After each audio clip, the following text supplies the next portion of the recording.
크리스찬의 쉿 콰이어트 타임.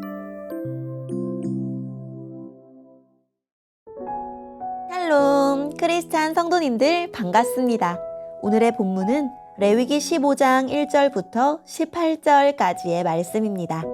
본문의 제목은 이스라엘 백성에게 전하여라 남성편입니다. 본문을 읽기 전에 어떤 내용인지 요약본을 먼저 읽어드릴게요. 남성의 생식기에서 비정상 혹은 정상적인 유출이 있을 수 있습니다.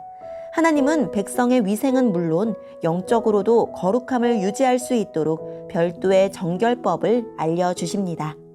오늘의 본문 1절입니다. 여호와께서 모세와 아론에게 말씀하셨습니다.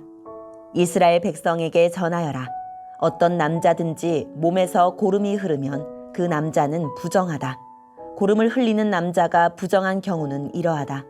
고름이 계속해서 흐르건 고름이 그쳤건 그 남자는 부정하다.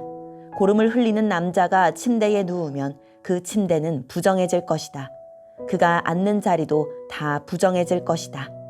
누구든지 그의 침대에 닿은 사람은 옷을 빨고 물에 몸을 씻어라. 그러나 그 사람은 저녁 때까지 부정할 것이다. 고름을 흘리는 남자가 앉았던 곳에 앉은 사람은 옷을 빨고 물에 몸을 씻어라. 그러나 그 사람은 저녁 때까지 부정할 것이다. 누구든지 고름을 흘리는 남자의 몸에 닿은 사람은 옷을 빨고 물에 몸을 씻어라. 그러나 그 사람은 저녁 때까지 부정할 것이다. 고름을 흘리는 남자가 깨끗한 사람에게 침을 뱉으면 몸에 침이 묻은 사람은 옷을 빨고 물에 몸을 씻어라. 그러나 그 사람은 저녁 때까지 부정할 것이다. 부정한 사람이 올라탄 안장도 모두 부정할 것이다. 누구든지 고름을 흘리는 남자 아래에 있던 것을 만지는 사람은 저녁 때까지 부정할 것이다. 고름을 흘리는 남자 아래에 있던 것을 옮기는 사람은 옷을 빨고 물에 몸을 씻어라. 그러나 그 사람은 저녁 때까지 부정할 것이다. 고름을 흘리는 남자가 손을 물로 씻지 않고 다른 사람을 만지면 그 손에 닿은 사람은 옷을 빨고 물에 몸을 씻어라. 그러나 그 사람은 저녁 때까지 부정할 것이다. 고름을 흘리는 남자가 오지 그릇을 만지면 그 오지 그릇은 깨뜨려라. 만약 그가 나무 그릇을 만지면 그 그릇은 물에 씻어라. 고름을 흘리는 남자는 깨끗해질 수 있다. 그는 깨끗해지기 위해 7일 동안 기다렸다가 옷을 빨고 흐르는 물에 몸을 씻어야 한다. 그러면 깨끗해질 것이다. 8일째 되는 날에 그는 산비둘기 2마리나 집비둘기 새끼 2마리를 가지고 여호와 앞, 곧 회막 입구에 나와야 한다. 그리고 새 2마리를 제사장에게 주어야 한다. 제사장은 그 새를 바쳐라. 한 마리는 속죄제로 다른 한 마리는 태워드리는 제사인 번제로 바쳐라. 그리하여 제사장은 고름을 흘리는 그 남자의 부정한 것을 여호와 앞에서 깨끗게 하는 예식을 행하여라. 남자가 정액을 흘렸으면 그는 물에 몸을 씻어라. 그러나 저녁 때까지 부정할 것이다. 만약 정액이 옷이나 가죽에 묻으면 그것을 빨아라. 그러나 그것은 저녁 때까지 부정할 것이다. 남자가 여자와 함께 눕다가 정액을 흘렸으면 두 사람 모두 물에 몸을 씻어라.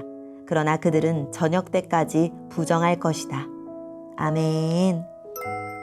오늘의 본문을 통해 이해할 수 있는 부분은 무엇일까요?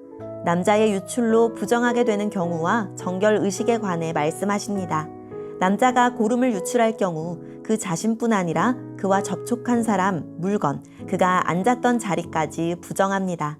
고름을 유출하는 것은 인질에 해당하는 질병으로 만성적인 유출병입니다. 고름을 유출한 사람과 접촉한 사람은 몸을 씻고 옷을 빨고 저녁까지 기다려야 정하게 됩니다. 고름을 흘린 당사자의 정결의식은 단순한 유출로 부정한 경우보다 복잡합니다. 그는 고름이 더 이상 나오지 않으면 7일을 기다렸다가 옷을 빨고 몸을 씻은 후에 2마리 비둘기를 들여 속죄제와 번제를 드립니다. 정액을 유출한 사람도 부정합니다. 그는 옷을 빨고 몸을 씻은 뒤 저녁까지 기다리면 정결하게 됩니다. 몸 밖에 정액을 흘리는 경우도 같은 절차를 따릅니다. 정액을 흘리는 것은 간헐적이고 정상적인 유출이기 때문에 고름을 흘리는 경우와 달리 속죄제와 번제를 드리지 않아도 시간이 지나면 정결하게 됩니다. 오늘의 본문을 통해 알 수 있는 우리 하나님은 어떤 분일까요? 질병 때문에 생기는 비정상적인 유출을 부정하다고 하십니다. 고름을 흘리는 병은 성병을 가리키는 것으로 보이는데 당시 사람들은 이 병을 난잡한 성생활에 대한 신적 형벌로 여겼습니다. 주님은 주님 백성에게 정결한 성을 요구하십니다.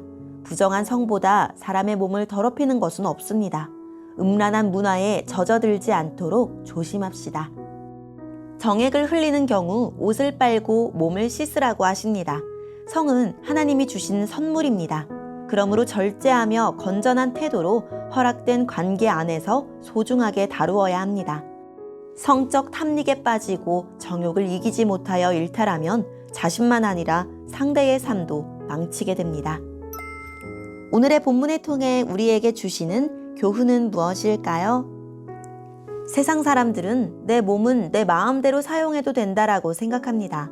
하지만 하나님은 우리 몸도 하나님의 뜻에 맞게 사용해야 한다고 말씀하십니다. 하나님은 우리에게 아름다운 성을 선물로 주셨는데 그 선물을 내 뜻이 아니라 하나님의 뜻에 맞게 사용하려면 어떻게 해야 할까요? 오늘의 말씀을 통해 각자에게 주시는 성령 하나님의 음성에 귀를 기울이며 거룩하신 하나님 앞에 부끄럽지 않은 정결하고 아름다운 삶을 살게 해주세요 라고 기도하고 오늘도 말씀으로 승리하는 하루를 보냅시다.